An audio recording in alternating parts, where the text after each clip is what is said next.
Welcome back, everybody. Thank you for joining me here today so that we could discuss the Iron Claw. So this movie is based on the real-life story of the Von Erich family. The patriarch Fritz was a huge star in his younger days. He played just a great bad guy. He would eventually take over the Dallas wrestling territory, and his sons would become these just beloved good guys in the area, basically the kings of Dallas wrestling in the 80s. Kerry would go on to win the NWA championship and go on and work for Vince McMahon in WWF as the Texas Tornado. So a lot of good things happened, but the family's mostly remembered for all the tragedies, whether it was drug and alcohol abuse, strange behavior, freak accidents, suicides, injuries. Anything bad that could happen pretty much happened to this family. So that's the story here of the Iron Claw. Now, this is told from the perspective of the surviving brother, Kevin. This puts him in a position to be like the main character of the story, which I didn't think really made sense because he was not the main character in the Von Erich story. Kerry was. Yet in the movie, Kerry is portrayed as a very minor character, to be honest. Hardly any screen time. Kevin gets all the screen time. They actually cut another brother out of the movie because they said there wasn't room for it. Yet we spend so much time on mundane parts of Kevin's life that just don't play into the story.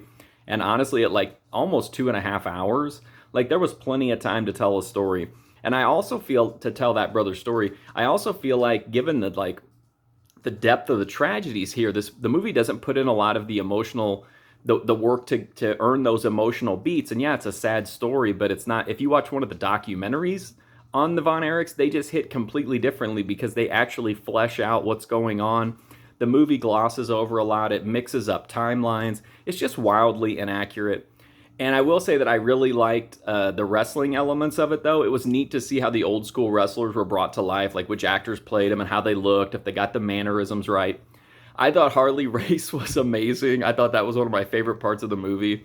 That guy didn't look exactly like him, but he looked enough like him, and you could tell he learned his mannerisms, even his facial expressions. And, I really appreciated that. On the other end of the spectrum, we have Rick. The guy who played Ric Flair was awful. That should have been like the easiest one to do because doing a Ric Flair impression is so easy. He didn't get the cadence right, the tone right. He didn't even woo right. I couldn't believe it. Taken like on its own merits, the Iron Claw is an okay like drama. Besides like some of the goofy wigs or the goofy hair and some of the it just the interesting characters are not the main characters here. And all you really want to do is get away from Kevin and learn more about Carrie or David. But in the end, it was okay. It's a solid drama. But if you're a wrestling fan and you're familiar with old school wrestling history, you'll notice a lot of inconsistencies here.